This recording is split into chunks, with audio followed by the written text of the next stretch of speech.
좋은 합창 그리고 퍼포먼스 고맙습니다. 아마 우리 학우들은 아프리카의 이 열기를 온몸에 지금 받아서 굉장한 감동 속에 있지 않을까 싶습니다. 오늘 제가 설교를 25분 정도 준비를 했는데요. 5장 준비했거든요. 근데 이거 그대로 하면은 여러분들한테 미움받을 것 같습니다. 한 10분 정도로 간략하게 말씀을 드리지 않으면 안 될 것 같은 그런 생각이 듭니다. 연세 신학 공동체 수요 연합 예배에 참석하신 학우 여러분과 교수님들께, 또 오늘 잠비아 합창단 여러분에게 하나님께서 주시는 평화가 넘쳐나기를 축원합니다. 성경에 나오는 이름의 대부분은 고유한 의미를 지니고 있습니다. 아담이라는 이름은 고유명사로 알려져 있지만 보통명사 사람이라는 의미도 동시에 지니고 있습니다. 그래서 아담이라는 이름은 하나님께서 인류 최초 인간 아담을 창조하셨을 뿐 아니라 이 세상에 존재하는 모든 사람을 창조하셨다는 사실을 이중으로 담고 있습니다. 여기서 한 단계 더 나아가면 하나님께서는 아담이라는 최초의 인간만을 창조하신 것이 아니라 지금 여기에서 호흡하며 살고 있는 나도 친히 창조하셨다라고 말할 수 있을 것입니다. 기독교에서 믿음의 조상이라는 아브라함의 본래 이름은 아브람이었습니다. 아브라함은 높임을 받는다는 의미를 지니고 있고 아브라함은 많은 사람들의 아버지라는 의미를 지니고 있습니다. 하나님께서는 아브라함을 부르셔 당신께서 지시하는 땅으로 나아갈 것을 명하셨고 순종하고 나아간 그를 아브라함으로 계명해 주셨습니다. 여기에는 스스로 높임을 받기 위해서 살던 자 아브라함이 이제는 하나님을 높이며 하나님께 순종함으로써 많은 사람들의 아버지가 되어야 한다는 하나님의 의지와 바람이 담겨 있습니다. 우리 연세의 지난 133년 역사를 돌아보면 연세라는 이름이 정착되기까지 많은 이름이 등장하고 있습니다. 저는 우리 연세를 지칭해온 이름들이야말로 연세의 존재가 어떤 정체성을 담고 있는지, 연세인들은 무엇을 배워야 하는지, 앞으로 연세는 어떤 방향으로 나아가야 하는지 등을 알려준다고 생각합니다. 때문에 저는 연세라는 이름이 정착되기까지 존재했던 이름들의 의미를 하나하나 되짚으면서 우리의 방향을 함께 생각해 보려고 합니다. 첫 번째 등장하는 이름은 1885년 광해원이죠. 갑신정변 때 민혁익이라는 사람이 자상을 입고 죽어가는 그 상황에 이제 알렌이라는 의료 선교사가 그를 치료하면서 지극정성을 다해서 이제 소생시키는 것이죠. 그것이 계기가 되어서 광해원이라는 병원을 현대식 최초의 병원을 이제 개원하게 되는 것입니다. 한마디로 광해원은 은혜를 입어서 세워진 그런 병원이었고 은혜를 널리 베풀려는 그런 병원이었기 때문에 넓을 광자에 은혜 해자를 쓰고 있습니다. 여기서 우리는 연세가 어떤 정신을 가르치고 배워야 하는지를 알 수 있습니다. 우리 주변에는 은혜를 알고도 은혜를 입고도 그 은혜를 나몰라라 하는 배은망덕한 사람들이 적지 않습니다. 그러나 우리 연세에는 그럴 수 없습니다. 우리는 하나님의 크신 은혜와 선교사들의 헌신적이고 아낌없는 은혜, 연세에 관심을 주신 많은 분들의 정성을 다한 은혜를 받았기 때문입니다. 이처럼 많은 은혜를 베풀고 또 많은 은혜를 받고 존재하는 우리 연세는 이제는 다른 사람들에게 은혜를 널리 베풀면서 나아가야 합니다. 우리가 받은 은혜를 사랑의 빚이라 생각하고 누구에게나 은혜를 베풀며 살겠다는 정신, 이것이 바로 우리 연세인의 첫 번째 정신이 되어야 할 것입니다. 이 광해원이라는 이름은 2주가 지나면서 재중원이라는 이름으로 바뀌게 됩니다. 재중원은 한자로 볼 때 구제할 제자와 무리중자로 이루어져 있는데요, 모든 특권을 물리치고 보편적인 사람들에게 치료의 기회를 주라는 그런 의미를 담고 있는 병원이었습니다. 가난한 무리들을 질병에서 구제하려는 병원이었죠. 그래서 재중원은 양반들도 상놈들도 동일하게 치료한 병원이었습니다. 양반이라고 먼저 치료하고 상놈이라고 나중에 치료하지 않았고 번호표를 발급받은 순서대로 평등하게 치료했습니다. 여기서 우리는 연세의 두 번째 정신을 발견하게 됩니다. 그것은 관심을 받지 못하는 사회적인 약자들에게 동일한 관심을 주는 그런 정신입니다.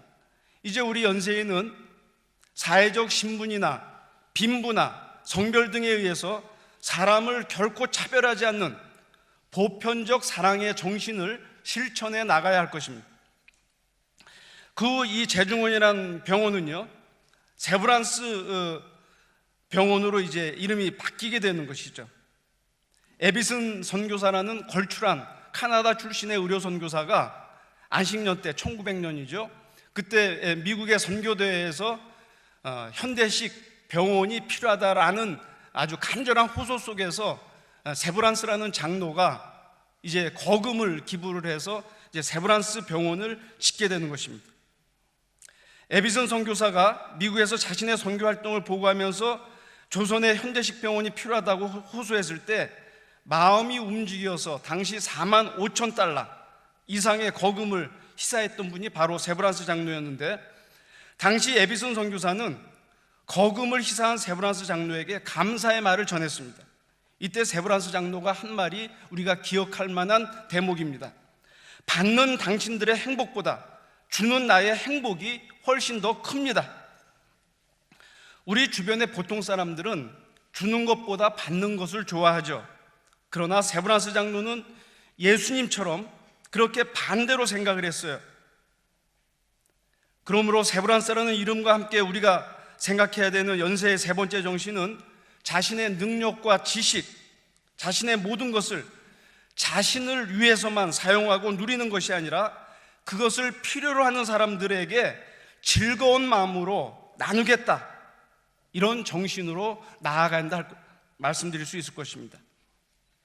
1915년 드디어 이제 언더우드 선교사가 제대로 된 대학을 세워야 되겠다라는 그런 생각을 갖고 숭실대학과 평양 장로회 신학대학이면 충분하다고 하는 다른 선교사들의 의지를 거부하고 자신의 형 존 T 언더우드의 도움을 받아서 바로 이곳에 이제 땅을 구입하게 되는 것이죠. 그러나 처음 시작할 때는 YMCA 빌딩을 빌려서 조선 크리스천 칼리지를 시작하게 됩니다. 조선 기독교 대학의 영어 이름을 보면 조선 크리스천 칼리지, 조선은 영어 동사 추주의 과거분사 초준으로 그렇게 표기를 했습니다. 그것이 저는 굉장히 의미가 있다고 생각해요.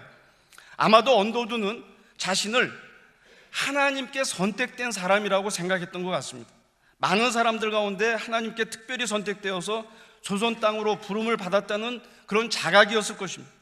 인도의 선교사로 가고자 했던 것은 자신의 뜻이었지만 조선의 선교사로 오게 되었던 것은 하나님의 선택이었다는 것입니다.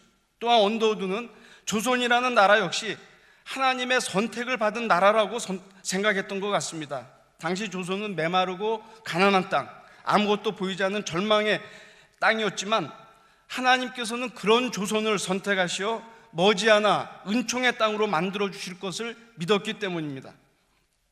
그러므로 우리는 신과대학과 연신원, 대학원 신학과와 GIT에 온 것이 우연이 아니라 하나님께서 특별히 선택하시어 부르셨다는 사실을 기억해야 할 것입니다. 또한 우리는 하나님께서 선택하신 우리나라를 하나님께서 원하시는 나라로 만들기 위해서 우리를 선택하셨다라는 사실도 잊지 말아야 할 것입니다. 여기서 우리 연세인의 네 번째 정신이 하나님의 부르심에 순종하고 그분의 뜻을 실행하는 사명감에 있다고 그렇게 말할 수 있을 것입니다. YMCA 빌딩에 있던 조선 기독교 대학은 1917년 이제 이곳 신촌으로 이제 이사를 하게 됩니다. 이곳은 연희궁이 있던 자리죠. 연이라는 한자는 이끌 연자 또는 느릴 연자에 복희자로 구성되어 있습니다.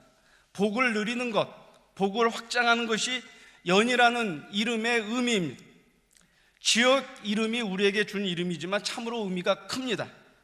우리 연세의 정신은 우리만 잘 먹고 잘 사는 데 있지 않습니다. 정글의 법칙처럼 수단 방법을 가리지 않고 다른 사람과 경쟁해서 이기는 데 있지 않습니다. 우리 대학 채플에 높은 뜻 연합선교회 김동호 목사님이 오셔서 보리떡 5개, 물고기 2마리 본문을 가지고 설교하신 적이 있습니다. 그분은 우리 연세인을 향해서 노력하지 않고 살면 5,000명을 등쳐먹고 살 것이라고 그렇게 경고했습니다. 그러나 연세인이 노력하면 5,000명을 먹여 살리며 살 것이라는 큰 기대감을 표시하기도 했습니다. 그렇습니다. 우리 연세인은 다른 사람들을 먹여 살리며 살아야 합니다. 다른 사람들에게 두려움의 조건이 아니라 기쁨의 조건으로 나아가야 합니다. 불만의 조건이 아니라 감사의 조건이 되어야 합니다. 이처럼 우리 연세인의 5번째 정신은 다른 누군가에게 복의 조건으로 나아가는 것을 기뻐하는 정신이다, 이렇게 말할 수 있을 것입니다.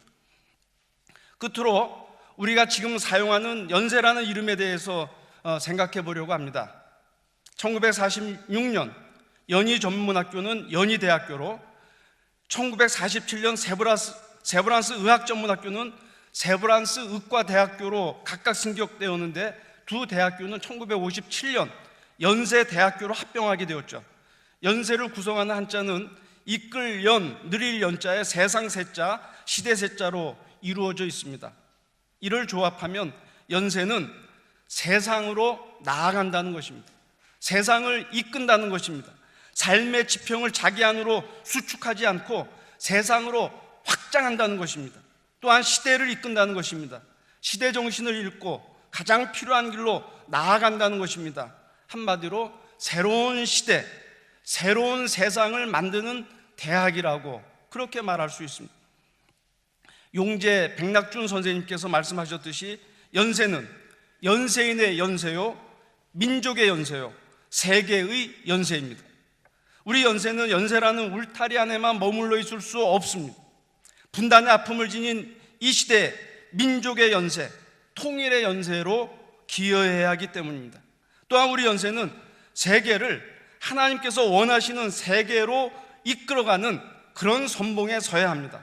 한마디로 우리 연세인의 6번째 정신은 세계를 향해서 힘차게 나아가겠다는 글로벌 정신과 세계 공동체의 시민들을 제대로 섬기겠다는 섬김의 리더 정신으로 이루어진다고 말할 수 있을 것입니다. 사랑하는 연세 신학 공동체 가족 여러분, 우리가 연세대학교 신과대학과 연합신학대학원, 대학원 신학과와 GIT에 재학하고 있다고 해서 저절로 연세인이 되는 것은 아니라고 생각합니다. 연세의 성각자들과 연세 공동체가 그동안 역사 속에서 추구해온 정신 속에 합류할 때만 우리는 비로소 명실상부한 연세인이 될 수 있을 것입니다. 이제 우리 연세인들은 지금까지 받은 은혜를 나누는 데 앞장서고 우리의 도움을 절실히 필요로 하는 사람들을 구제하는 일에 적극 뛰어들고 받기보다는 주는 것을 즐겨야 할 것입니다. 또한 우리 연세인들은 우리를 선택하신 하나님의 부르심의 뜻이 어디에 있는가를 확인하고 다른 사람들에게 복의 통로가 되는 것을 기뻐하며 세상을 돌보고 섬기는 리더로 나아가야 할 것입니다. 그리 될 때 우리 연세인은 세상의 기쁨이자 세상의 희망이 될 수 있을 것입니다. 이 대열에 모두 동참할 수 있기를 살아계신 예수 그리스도의 이름으로 축원합니다. 아멘.